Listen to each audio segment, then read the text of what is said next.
Middle Podcast, the podcast dedicated to the music, movies, and culture of Generation X.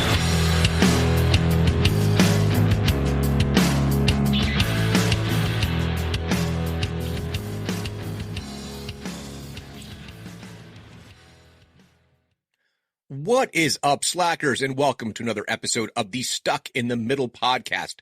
I am your host, Jason Eck, and for the most part, this past week has been relatively uneventful.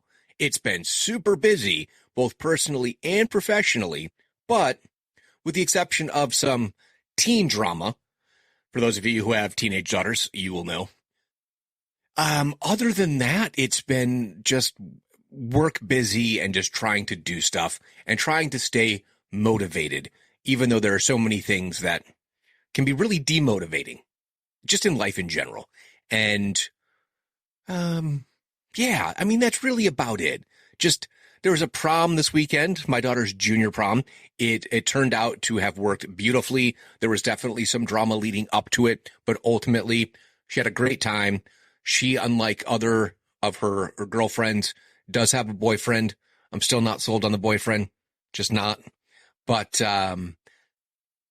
that was a good thing for her for the night because all the girls kind of went with just dates that they weren't necessarily dating. They wouldn't say that they are boyfriend-girlfriend situations. And I guess at one point, all the girls were just fed up with these idiot boys and kind of went off onto the dance floor, which kind of bummed my daughter out. The only thing she was bummed about, because she wanted to like get out on the dance floor earlier in the evening, but the girls were all trying to make this valiant effort to like have these guys involved and, hey, we're going to have a fun time kind of thing. And because my daughter was actually having a good time with her boyfriend, she didn't have that moment of like, oh, I'm going to ditch this dude and go hang out with the girls. She actually wanted to hang out with her date, her boyfriend. So that's great. And then we went to go visit my oldest down at college. It actually ended up being the whole family. At one point, it was just going to be my wife and I, but it was nice. We went out to this pizza joint. I'm forgetting the name of it. It was Buddy's Union Village, Buddy's Union something. We were looking at different restaurants because we had a bit of a disagreement of what type of cuisine. My youngest is not real keen on Mexican, and I don't know how he's related to us. We all love Mexican food. Anyway, it's like anything but Mexican, blah, blah, blah. And we ended up, reading out different places, and I said this Buddy's Union place or whatever, and my oldest, the college kid, he goes, oh yeah, that was one of Portnoy's one bite challenge, whatever it is. He goes, and it got a really good review. It got like an 8 or a 9 or something like that. I said, well, okay. I'm sold.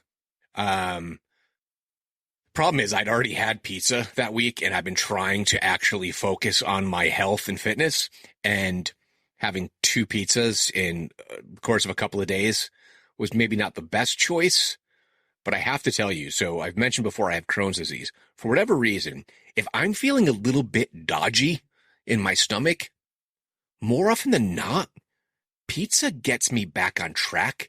I've never actually researched this because I feel like, or maybe I've attempted to, there's really no explanation. It's all just pizza is not good for you. Like objectively, there's nothing good about it. I'll feel better. Like if I feel like I'm like almost on the cusp of some kind of flare up and I have like a good pizza, I feel better within like 24 hours. It's very strange. Anyway, so some good pizza at Buddy's Union something Village, Union Trade something in northeastern Mass. Excellent.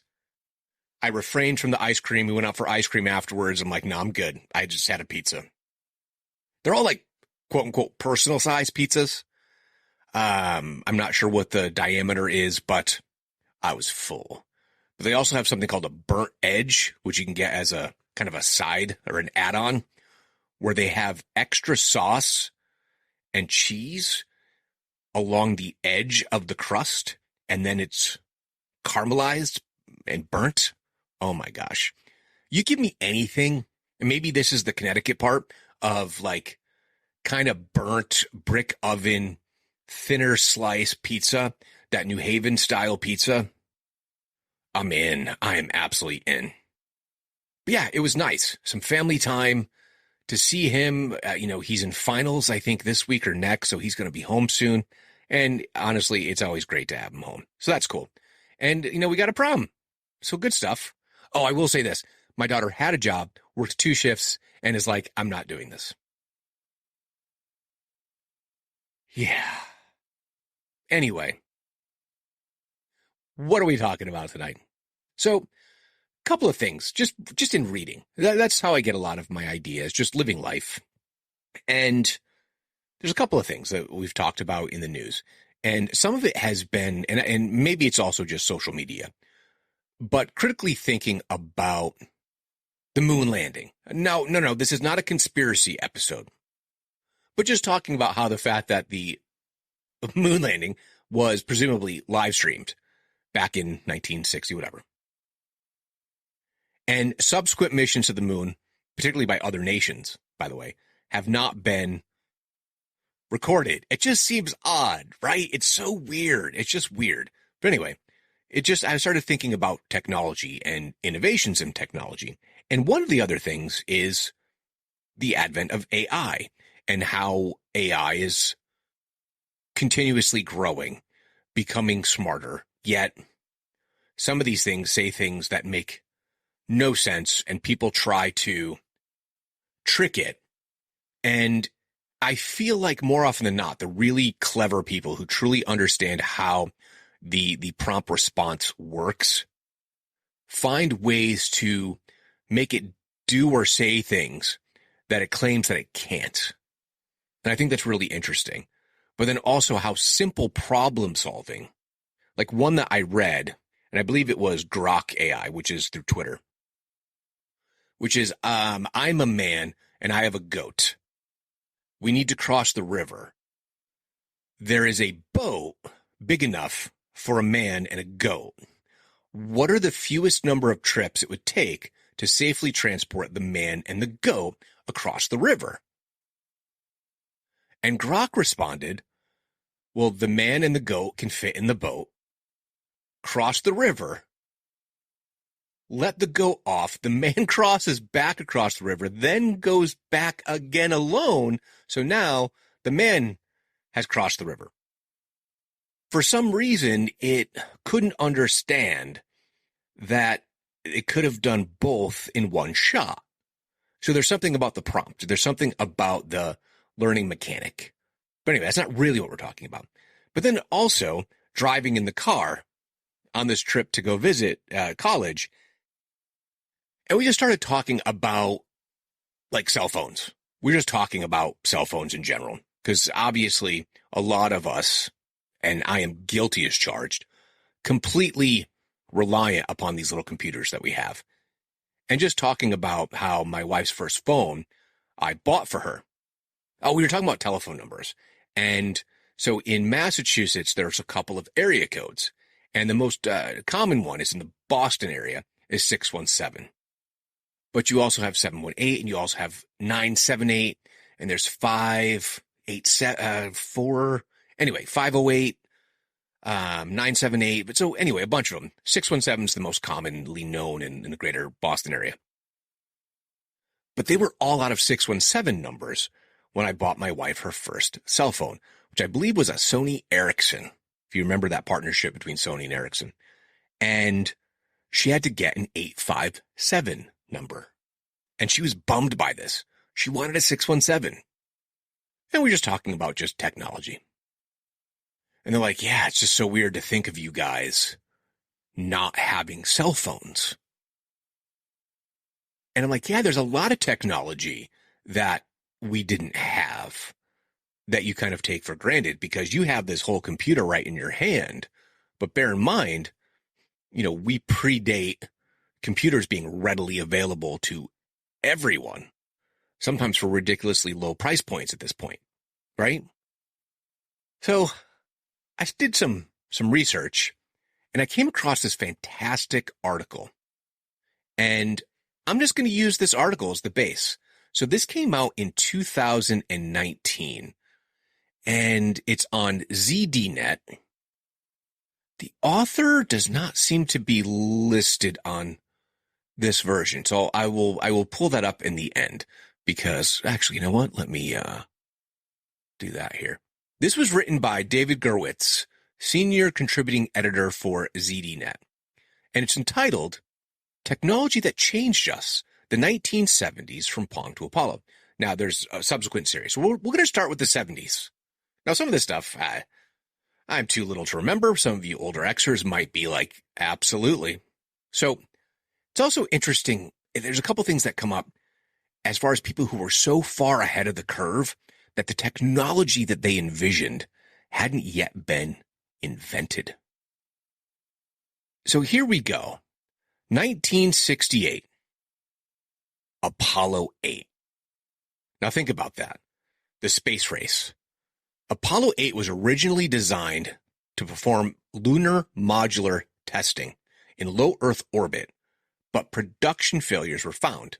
So instead, given that the command service module was ready for flight, engineers proposed a bold mission: fly a human around the moon. And then history was made. Technology transfer from the space program has fueled many innovations and inventions, but it also stimulated science as a career path. But some of the things that came out of the space program: tortillas. What is how NASA reinvented the tortilla and other tales of food in space? I didn't click on this link earlier. Oh, okay. So it was because they were trying to figure out how to make food work better in space. A payload specialist from Mexico joined the shuttle crew, and he packed tortillas. I said that on purpose. He packed tortillas in the fresh food locker. Shortly thereafter, high above Earth, the rest of the crew saw the benefit of rolling food up in the tortillas, and NASA would never be the same. What a strange little nugget. But also from the space race, Hubble telescope, weather satellites, even GPS, all came out of the space program or military space research. And here's one that blows my mind. And this just goes to show how quickly we get from concept to design to the consumer space. Because if like you, I always remember these being in the home. 1969 was the first smoke detectors for home use. I had no idea that was relatively late. I just felt like, hey, these things have been around forever. Now, certainly in larger, like commercial spaces, there were other versions. But in 1969, the Atomic Energy Commission, now the Nuclear Regulatory Commission, granted the first license for manufacturers to sell smoke detectors. Here's what I didn't know. The reason that it had to go through the Atomic Energy Commission is because ionizing smoke detectors have radioactive material, and it had to be approved before it could be used in the home. I had no idea that was a thing. So do yourself a favor. If you want to check that out, check out ionizing type of smoke detectors. Yeah, there's a little bit of radioactive material in there. However, according to the National Fire Protection Administration, the risk of dying in a fire has been cut in half because of working smoke alarms. So an amazing invention, and one that seems so simple, but all it is, a 9-volt battery and you're ready to go, and it could save a life. Such a simple thing. And now they're mandated. 1970, the Canon Pocketronic calculator. It shares billing with the Sanyo ICC 0081 and the Sharp QT8B for bringing pocket calculators to students, engineers, and scientists. Because that's an innovation. So bear in mind, to have something that's small, portable, low-powered chip all in one place. Rechargeable batteries, and you got the little solar lights. I mean, all of that was a form factor that allowed for portability. Such a simple thing.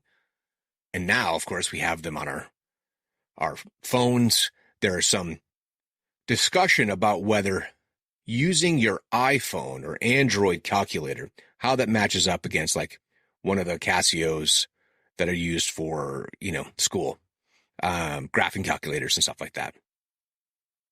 Oh, you know what? And this one right here, 1971. So before I get into this, another thing that stimulated this topic for me was I recently watched their show Fallout. I'm not sure if I mentioned that last week. And I've never played the games. I am a gamer, but I only play certain games at certain times, and I am thinking about checking out Fallout. Any of you who have played the game, please give me your recommendation of what the best is. Everyone has an opinion. I'd just be curious if you have one. I've heard some say Fallout 4.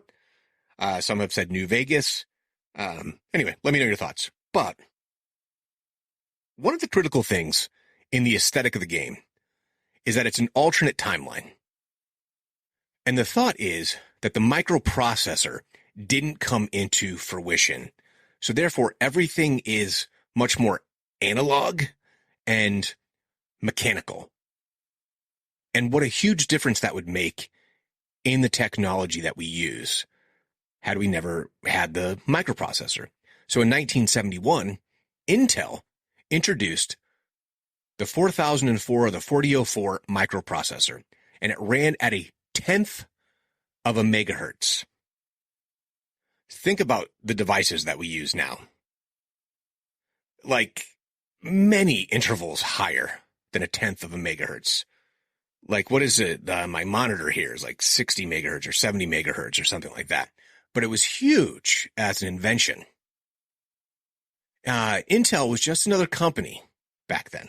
It was contracted by a Japanese calculator maker by the name of Bushicom, Bushicom, to build a chip to reduce the cost of their calculator. So instead of developing a chipset specifically for use in one machine, the 4004 turned out to be a very early general-purpose, programmable chip capable of much more than basic math. So the runner-up for 1971, by the way, was the PhoneMate Model 400 answering machine, the first commercial answering machine. And I don't know about you, but when we first got an answering machine, it wasn't just me. My mom was like obsessed with this thing and coming up with clever voicemail messages. So we would change it every so often, and we'd have sound effects and songs and just all kinds of ridiculousness. And she got much of a kick out of it as I did. Remember one time I had this echo, those echo microphones. It was around Halloween. It was like, "Oh, welcome. Thanks for calling. Leave a message." Stupid shit like that, but it was a lot of fun. One that I've talked about on the show before, 1972, the introduction of Pong. I think when you compare Pong, obviously, primitive graphics, very, very simple, and where we've come, I just mentioned Fallout, but many of the games that we have now, everything starts somewhere, and Pong is truly that first step into what we have now. It's really breathtaking, and that's where it's so interesting to look at the technology that's happened just in our lifetime. And if I didn't make that clear at the start of this episode, that's what we're looking at here. We're looking at technology in our lifetime and how quickly it's moved. 1973, the first cell phone call. I had no idea that it went back that far. But there was a couple other things that happened in 1973. The Xerox Ultra, or Alto, I should say, Xerox Alto. Now, what made that unique was that it was one of the earliest graphical user interfaces. So GUI, it's the first one. Let's see, had TCP, Ethernet, and fiber optics all happened in 1973. So all of those technologies together is why we are in the world that we're in today. And all of that happened in 1973. 1974. So I said at the start of this, people who have invented technology that didn't even have the capability to work yet because the other elements of the technology hadn't happened yet, right? So back in 1952, there was a patent for barcodes. But commercial use didn't happen until 1974 because you didn't have the laser technology needed to make barcode scanning exist. That's insane.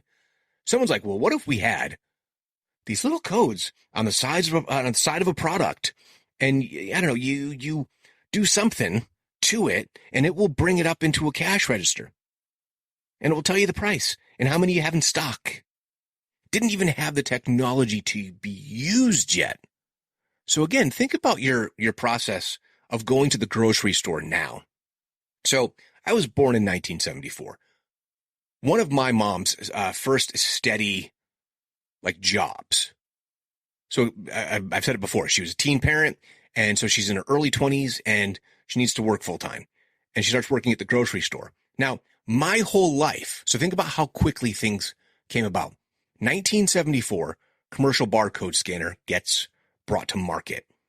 Within a couple of years, every grocery store of any size, ones that had, when I say any size, meaning the funds to do so, to implement this technology, they were already scanning stuff regularly just a few years later. So on June 26th, 1974, a Marsh supermarket, a cashier by the name of Sharon Buchanan, took a pack of Wrigley's Juicy Fruit gum from a customer by the name of Clyde Dawson and ran it through the newly installed barcode scanner. For the first time anywhere, a barcode had been scanned. Crazy. But also, in that same year, 1974, you had the Mark VIII microcomputer kit and the Rubik's Cube first came on the scene. 1975, the Altair 8800 was basically a successful microprocessor-based computer. So one of the first ones for home use, really for hobbyists. So people who were interested in computers were able to purchase the Altair 8800 and really just early, simple design. Where is a picture of the first one? Holy cow. I just clicked on this link and it kind of goes through history here. And I mean, it is not what I expected it to look like. Holy cow. Yeah, I mean, it just looks like a box. Just a box. Very cool. But I think what's really interesting about this, so if it wasn't for the 1975, if it wasn't for the Altair in 1975, Betamax would have been like the invention of the year. Now, we all know that Betamax was the precursor to the VHS. Ultimately, VHS won that battle, but that was where home theater was coming into play. But the Altair was the winner. It also gave birth to Microsoft. So it was Bill Gates and Paul Allen who wrote the original BASIC interpreter for the Altair 8800 and then went off to create Microsoft.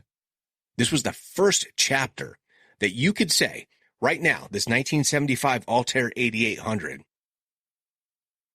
kind of was the potential for the downfall of mankind if, Skynet happens and AI takes over the world. It's really because of this moment right here.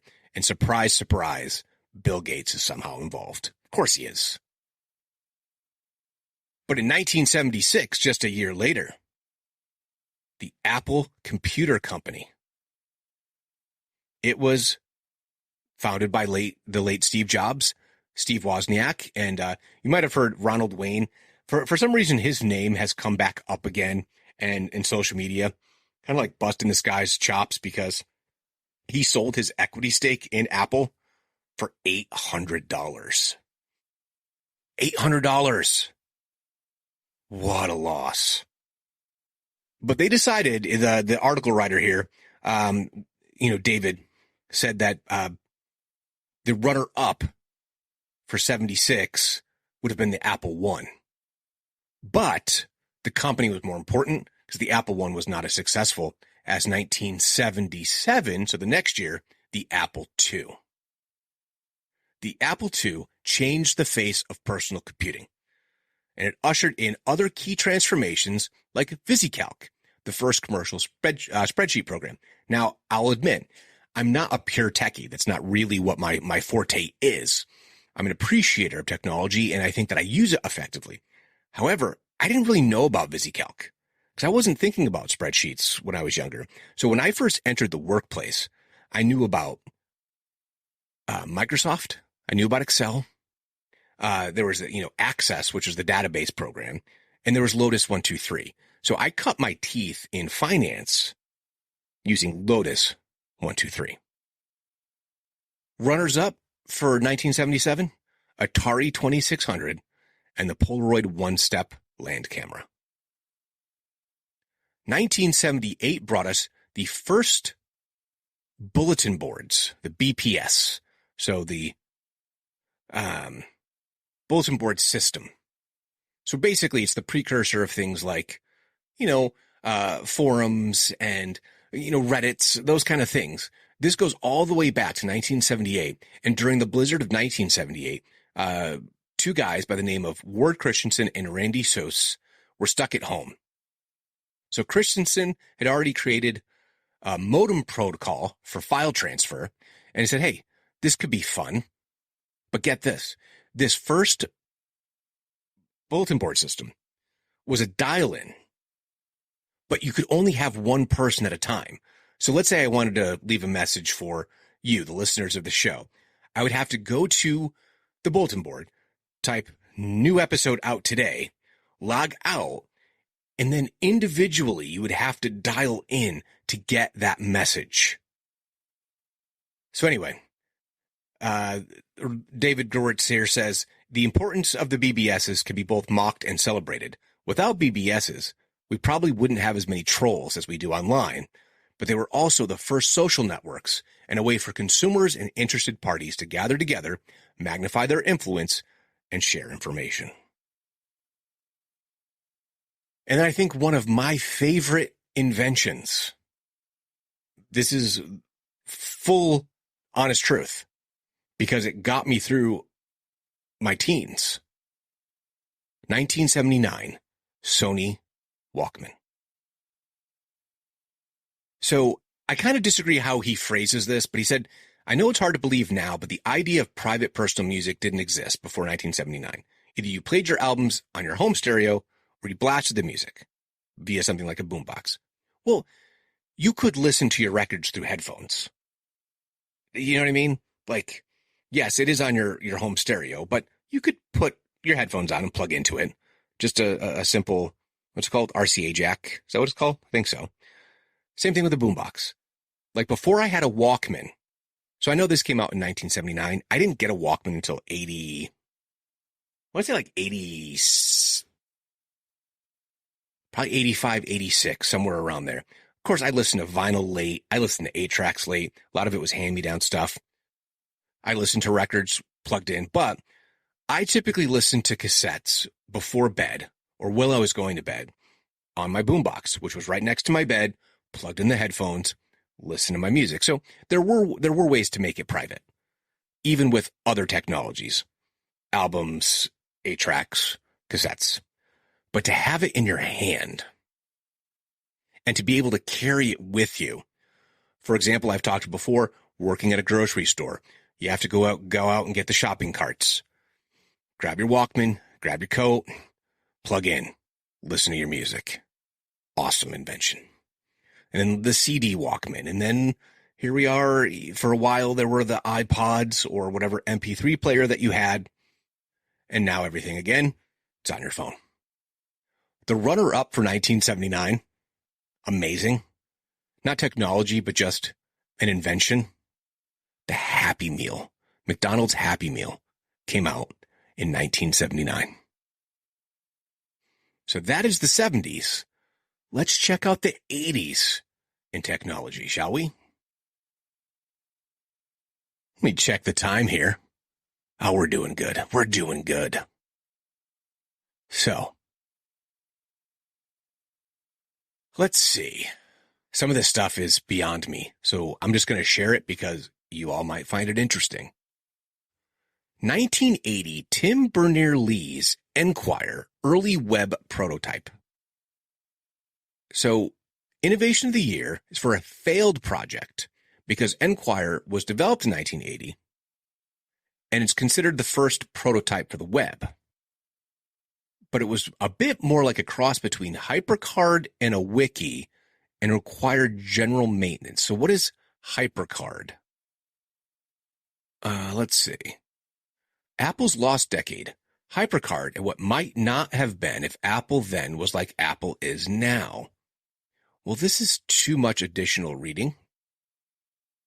So I don't really know what it is, but it says that HyperCard came out in 1987. And HyperCard? I don't know. It's too much. It's too much for my delicate brain today. So whatever it is, HyperCard and a wiki required central maintenance.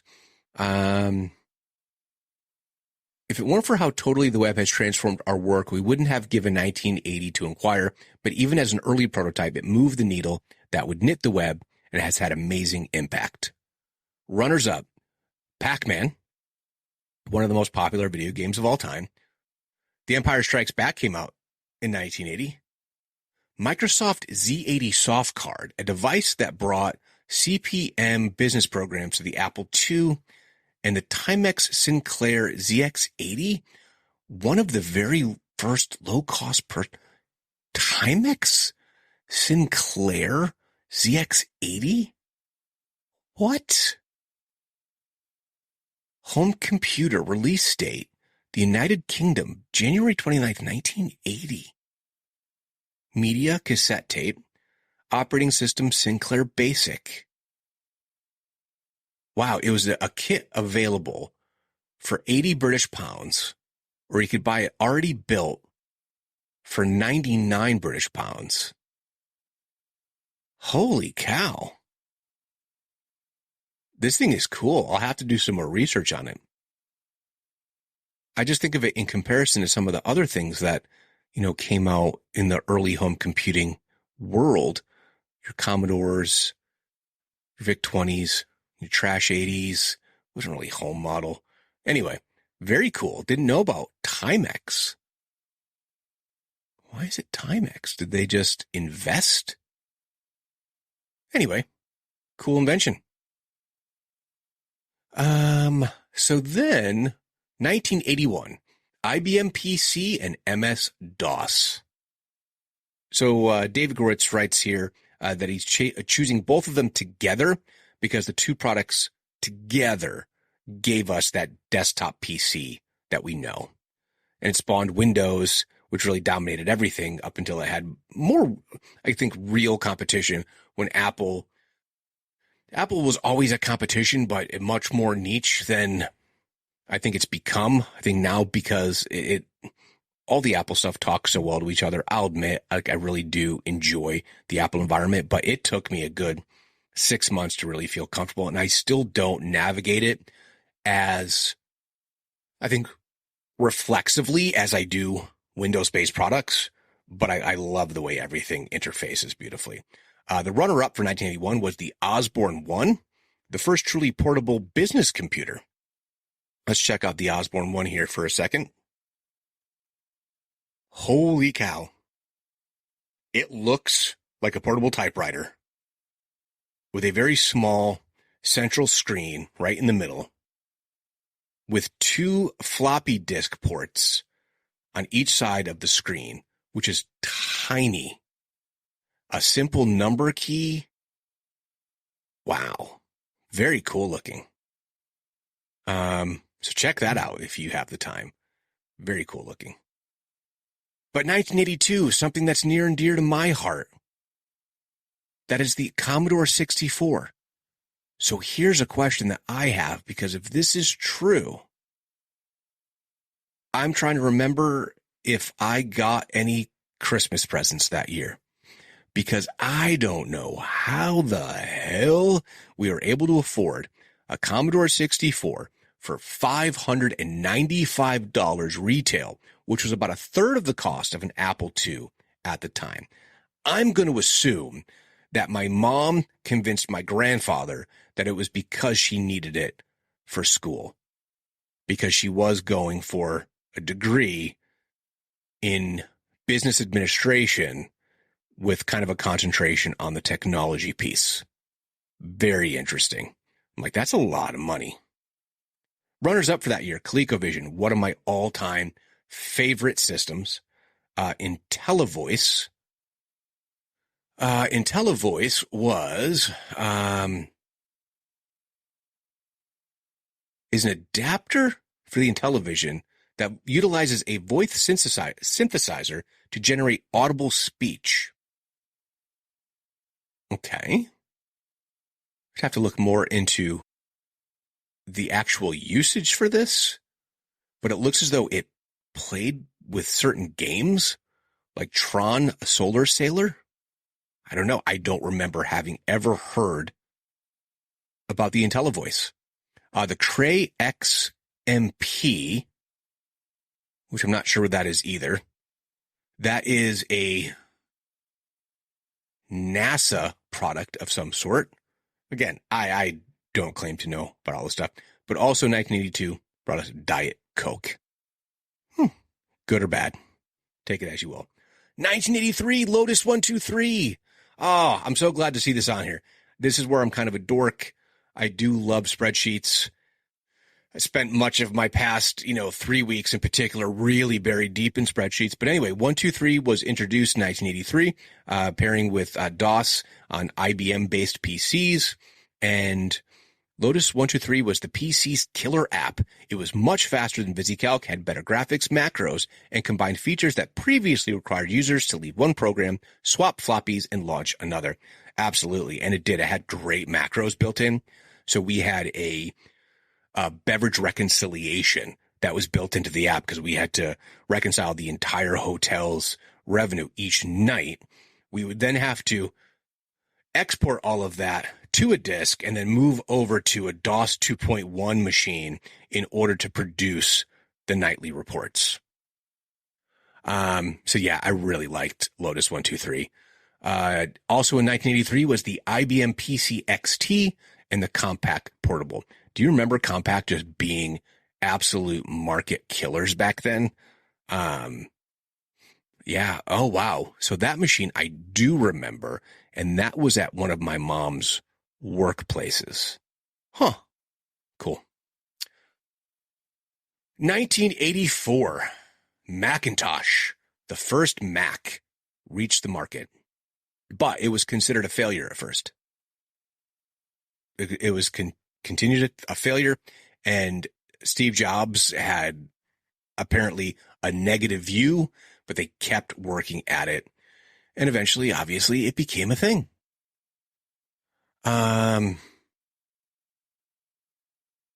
Users of the 1984 Macintosh would identify and be able to use the 2018 Macintosh for the basics defined as far back as 1984 are still in use today. Now, some people would say that's a negative thing, but I think if you have something that works effectively and can be used in perpetuity as a basic framework, why not?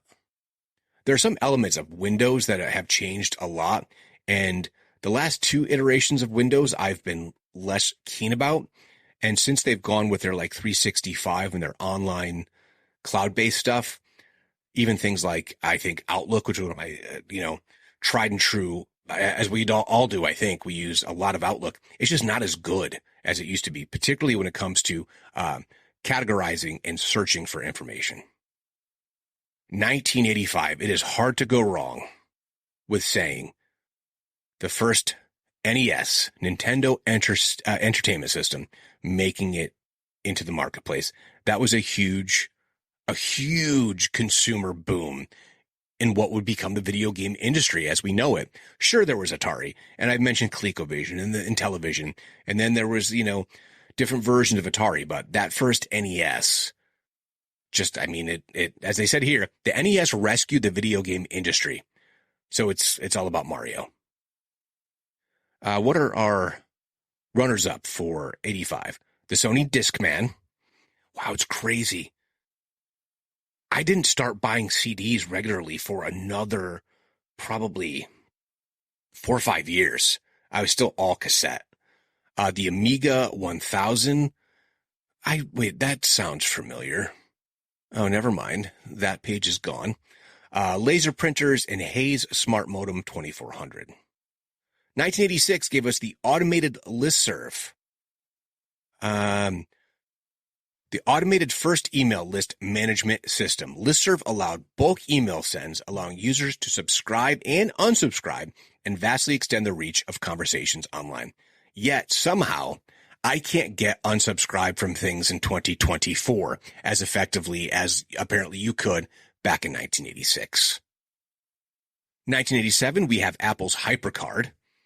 For the first time, ordinary users were able to create astonishingly deep graphics-based applications. David here says, I started my first company around HyperCard, and for the time before a new set of Apple managers forgot why it was created and relegated to the tomb that was Claris, the power of user-created content took off. Cool. Runners up. Windows 2.0 in 1987 also brought us Star Trek: The Next Generation. Wow, 1988 was the release of the first Photoshop. Huh, that's crazy. Huh. So it says here, Photoshop is our winner for 1988 because even now, 30 years after its introduction, most graphics professionals, including the writer, could not imagine a workflow that does not include Photoshop. Runners up, the Morris Worm. Is that a malware? It is indeed. 25 years ago, when is this article posted? Wow, so now we're coming up on 35 years ago. The internet, for a very small time, crashed.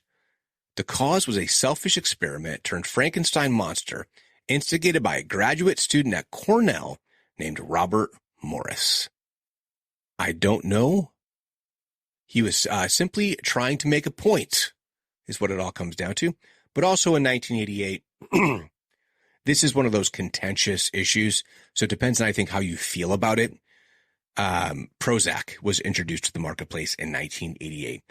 I'm just going to say that with anything else that comes out of pharmaceuticals, there are people who I think have been very positively affected by the use of Prozac and some who've been negatively affected by Prozac. We're also different physiologically. There is no one size fits all. And that's why sometimes if you're dealing with issues that do require medical intervention, it can sometimes be a lot of trial and error till you find something that works. And then finally, 1989 was the launch of the first GPS satellite. Tim Berners-Lee might have invented the World Wide Web in 1989, but we're giving the nod to the launch of the first GPS satellite and saving the web for 1990 when the first web browser was created. Hey, spoiler, the winner for 1990 is the World Wide Web. So 1989, launch of the first GPS satellite. Yeah, it's kind of a keen invention. But you know what else came out in 1989? The Nintendo Game Boy. Pretty cool. So let's see. What's our timestamp here? What are we looking at? 44 minutes. You know what? Let's just take a couple of the 90s. Let's take a look. Let's see what's cool and exciting in technology. Because again, that does kind of fit within our timeline. So let's see here. Hey, did you know that in 1990, the World Wide Web, the first web browser, was introduced to the marketplace? And that initial browser was literally called World Wide Web. It was named, later on, it was changed to Nexus. So remember that, Nexus. But the whole protocol, www, started with that. But yeah, I remember Nexus. But runner-up for that year, Windows 3.0. 1991, Linux. I've only used a handful of Linux-based products. One is my Steam Deck. Another was some gifted laptops to one of my former employers. And I don't know. I don't know what the point is of it. Again, I'm not a super techie person. I appreciate technology. I guess it's open source, but now it's like not free. I think it was free back then. Now you got to purchase it like anything else, but it does run, I guess, a lot of different things from light bulbs to cars, and almost all TVs and phones on the market have Linux. Let's see. 1992, the first SMS text message. December 3rd, 1992, engineer Neil Papworth sent a message to Richard Jarvis' Vodafone Orbital 901 handset. The message that precipitated billions of us using our thumbs was Merry Christmas. At the top of its usage curve, U.S. cell phone customers sent 2.3 trillion SMS messages. That's insane. SMS volume has been going down steadily as users migrate to app-based messaging like Apple and WhatsApp and Facebook and all that. Still had to start somewhere. Runners up, Windows 3.1 and the first ThinkPad. So IBM ThinkPad notebook. I mean, now they're Lenovo, but ThinkPads are still very much a brand and a product in existence. 1993 Mosaic web browser. Created by Mark Andreessen and Eric Bina, grad students at the National Center for Supercomputing Applications, located at the University of Illinois, Urbana-Champaign. Mosaic eventually became Netscape. I loved Netscape. I mean, what a different time. Netscape Navigator. I mean, and then what, Netscape, you could also, that could be your internet provider. Crazy. But I think Netscape now is basically Mozilla. So Firefox and stuff like that would board out of Netscape. Runners up, Windows NT. I remember that being a big deal. Again, using my mom as an example, who was now fully ingratiated in the tech world. The game Myst. Doom. Oh my gosh, I played Doom again on my mom's laptop. It's like, you got to check out this game. It's so cool. It really was. And the first webcam. 1994. Amazon is founded. That's crazy. But this is way before it became what it is now. Let's see. It was just for books. It started out as an online bookstore. Runners up, Sony's first PlayStation. And sadly, banner ads. Oh, banner ads. Bane of our existence, right? 1995, Windows 95 and Internet Explorer 1.0. Wow. 95? Explorer 1.0. That is bonkers just to think about it. Because like I just said, Netscape was the browser that I would use. Now, 95, 96, I'm already in the workplace using computers. And that's just really fascinating. I guess when I stop and I think about the timeline, think about just how far we've come in that time. This is coming up on 30 years. Wow. Runners up, JavaScript and SSL. 1996, Pilot handheld. Oh my gosh.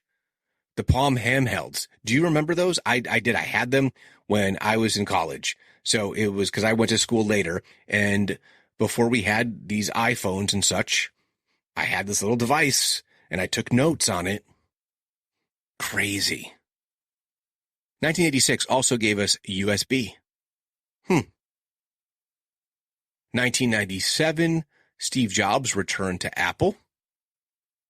As it says here, in 97, Apple was dying. It was always described as the beleaguered Apple company or the troubled Apple company. Steve Jobs comes back, and the rest is history. In 1997, Netflix was founded. Early adopter right here. Honestly, like, go ahead, order your videos in the mail. Got your little CDs and little sleeves. And the Wi-Fi 802.11 standard adopted. 1988, Google was founded. They founded with the model, don't be evil. Pretty sure they actually are. Windows 98 and the first iMac. Now, the first iMac was just so ugly, in my opinion. I just thought it was ugly. If that's what I'm thinking, right? Picture's not loading. Hold on a second. First, iMac. Yup. The big weird box. It kind of looked like a little 13-inch television. Just ugly as sin. Oh, but hey, that one worked in the marketplace. And then finally, rounding out the 90s, and where we're going to end this episode of Tech Innovation on a Timeline, is 1999, the Apple Airport and iBook. So Airport was Wi-Fi access point. And the iBook, the easy-to-mock clamshell design of the Apple iBook. Oh my gosh. I remember that. Holy cow. I didn't even think that's what it was until I looked at it. A friend of mine had that with the stupid little handle on the side. Holy cow. What an ugly, ugly piece of equipment. But hey, if you wanted a portable laptop with Apple, I mean, that was the way to go. So also in 1999, we got the BlackBerry in the preparation for Y2K. So what a perfect time to stop. This was just a bit of a dive. So again, these are some articles that were on ZDNet, written by David Gerwitz, who's a senior editor there. I think it was really useful to kind of look at that because it's also forcing me, I guess, to put some things in perspective. And I think I'm going to ponder some things in my life, because technology is really meant to be a tool for good, right? I guess that's debatable when we consider that now all of these things have moved right into our hands. And I think that people were legitimately trying to innovate in ways that would benefit mankind positively. But because it's mankind, we have some way, we always find a way to pervert it or just make everything worse. I love being able to hop online and find out information that when I was a kid, I would have had to have gone to the encyclopedias. And I've mentioned before that we stopped my encyclopedias because either they were discontinued or my mom ran out of money. She probably had to buy that Commodore 64, and we stopped at like T or something like that.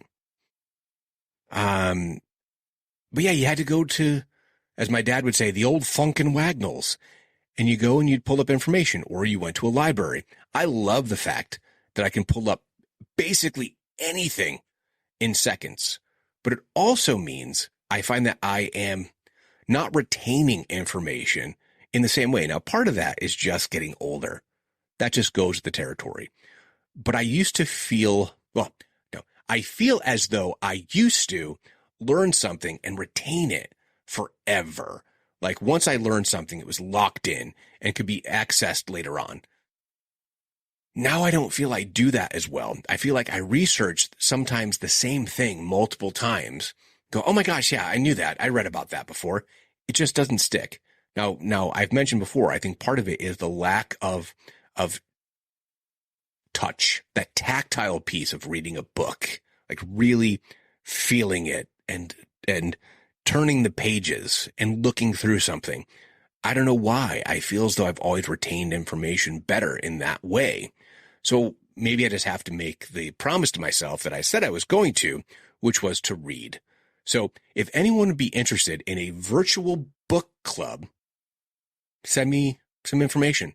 Send it my way. I'd love to do something. Or if you have a virtual book club that meets, please send me that information. I think it's fascinating. But technology, just in our lifetimes, think about how far we've come in such a short span of time.